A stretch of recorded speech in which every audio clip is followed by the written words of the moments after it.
നമസ്കാരം.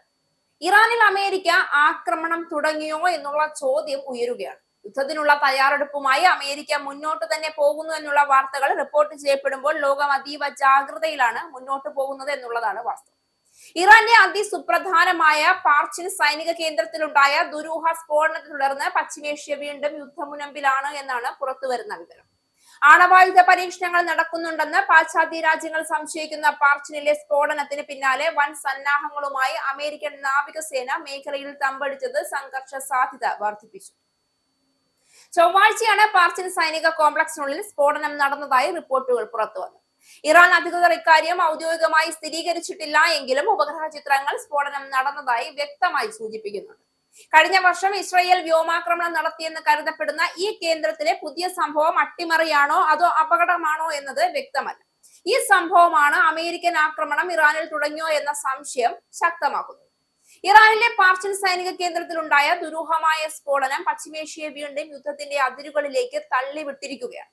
ആണവായുധ വികസനവുമായി ബന്ധമുണ്ടെന്ന് പാശ്ചാത്യ രാജ്യങ്ങൾ ദീർഘകാലമായി സംശയിക്കുന്ന ഈ കേന്ദ്രത്തിൽ സംഭവിച്ച അപ്രതീക്ഷിത സംഭവം അമേരിക്കയും ഇറാനും തമ്മിലുള്ള വർഷങ്ങളായി നിലനിൽക്കുന്ന സംഘർഷത്തെ പുതിയ ഘട്ടത്തിലേക്ക് നയിച്ചു എന്ന് വേണം പറയാൻ. വൻ നാവിക സന്നാഹങ്ങളുമായി അമേരിക്കൻ സൈന്യം മേഖലയിലേക്ക് നീങ്ങിയത് ഇത് വെറും മുന്നറിയിപ്പല്ല, മറിച്ച് യുദ്ധ സാധ്യതയുടെ വ്യക്തമായ സൂചനയാണെന്ന വിലയിരുത്തലുകൾക്ക് ഇടയാക്കി കഴിഞ്ഞു.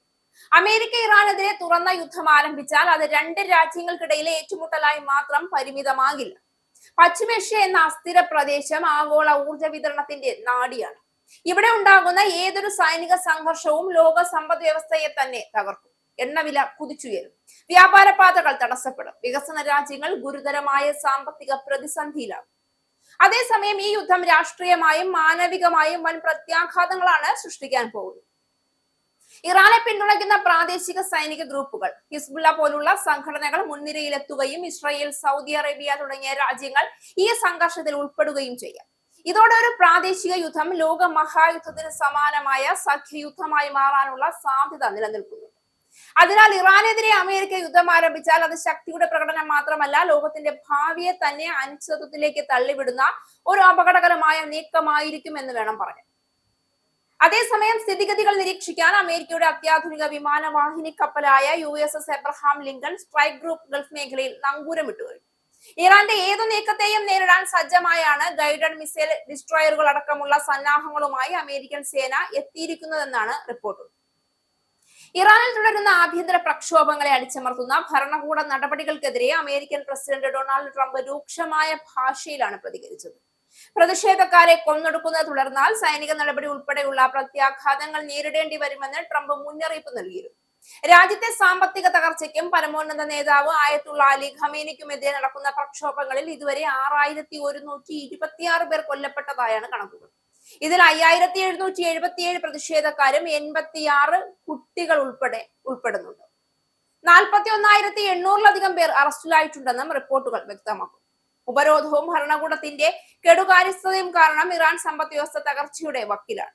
വിലക്കയറ്റം ജനജീവിതം ദുസ്സഹമാക്കിയിരിക്കെ പുതിയ സ്ഫോടനവും അമേരിക്കൻ നീക്കങ്ങളും മേഖലയെ വൻ യുദ്ധത്തിലേക്ക് തള്ളിവിടുമോ എന്ന ആശങ്കയിലാണ് ലോകരാജ്യം. അമേരിക്ക ഇറാനെതിരെ യുദ്ധം ആരംഭിക്കുന്ന സാഹചര്യത്തിൽ ലോകം നേരിടേണ്ടി വരുന്ന പ്രത്യാഘാതങ്ങൾ അളക്കാനാകാത്തത്ര വലുതായിരിക്കും. ഇതൊരു സൈനിക വിജയം അല്ലെങ്കിൽ പരാജയം എന്ന പരിധിയിൽ ഒതുങ്ങുന്ന വിഷയമല്ല, മറിച്ച് മനുഷ്യരാശിയുടെ സമാധാനത്തിനും സാമ്പത്തിക സ്ഥിരതയ്ക്കും നേരെയുള്ള ഒരു തുറന്ന വെല്ലുവിളിയായിരിക്കും. പശ്ചിമേഷ്യയിലെ ഒരു പൊട്ടിത്തെറി ലോകത്തിന്റെ എല്ലാ കോണുകളിലേക്കും അതിന്റെ പ്രകമ്പനം എത്തിക്കുമെന്നത് ചരിത്രം പലതവണ തെളിയിച്ചിട്ടുണ്ട്. ആണവായുധങ്ങളുടെ നിഴലിൽ നടക്കുന്ന ഇത്തരം സംഘർഷങ്ങൾ ആഗോള സുരക്ഷാ സംവിധാനങ്ങളെ തന്നെ തകർക്കും. അന്താരാഷ്ട്ര നിയമങ്ങളും ഐക്യരാഷ്ട്രസഭ പോലുള്ള സംഘടനകളുടെ വിശ്വാസ്യതയും ചോദ്യം ചെയ്യപ്പെടും. ശക്തരായ രാജ്യങ്ങൾ തങ്ങളുടെ താല്പര്യങ്ങൾക്കായി യുദ്ധം തിരഞ്ഞെടുക്കുമ്പോൾ അതിന്റെ വില നൽകേണ്ടി വരുന്നത് സാധാരണ ജനങ്ങളാണ്. ഇത്തരം യുദ്ധം അഭയാർത്ഥി പ്രതിസന്ധി രൂക്ഷമാക്കും. ലക്ഷക്കണക്കിന് ആളുകൾ വീടുകളും രാജ്യങ്ങളും വിട്ടോടേണ്ടി വരും. യൂറോപ്പും ഏഷ്യയും ഉൾപ്പെടെ പല ഭൂഖണ്ഡങ്ങളും ഇതിന്റെ സാമൂഹ്യ രാഷ്ട്രീയ സമ്മർദ്ദം അനുഭവിക്കേണ്ടി വരും. ഇതിനൊപ്പം ലോകം ഇപ്പോഴും പൂർണ്ണമായി മുക്തമായിട്ടില്ലാത്ത സാമ്പത്തിക പ്രതിസന്ധികൾ കൂടുതൽ ശക്തിപ്പെടും. അതുകൊണ്ട് തന്നെ യുദ്ധം ഒരു പരിഹാരമല്ല എന്ന സത്യം ലോക നേതൃത്വം തിരിച്ചറിയേണ്ടത് അനിവാര്യമാണ്. നയതന്ത്രം, സംവാദം, അന്താരാഷ്ട്ര സഹകരണം എന്നിവ മാത്രമാണ് ഈ പ്രശ്നത്തിന് ദീർഘകാല പരിഹാരം നൽകുക.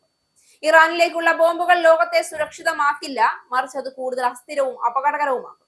സമാധാനം ഒരു ദൗർബല്യമല്ല, മറിച്ച് മനുഷ്യരാശിയുടെ ഏറ്റവും വലിയ ശക്തിയാണ്. യുദ്ധത്തിന്റെ വഴിയല്ല, വിവേകത്തിന്റെ വഴിയാണ് ലോകം തിരഞ്ഞെടുക്കേണ്ടത്.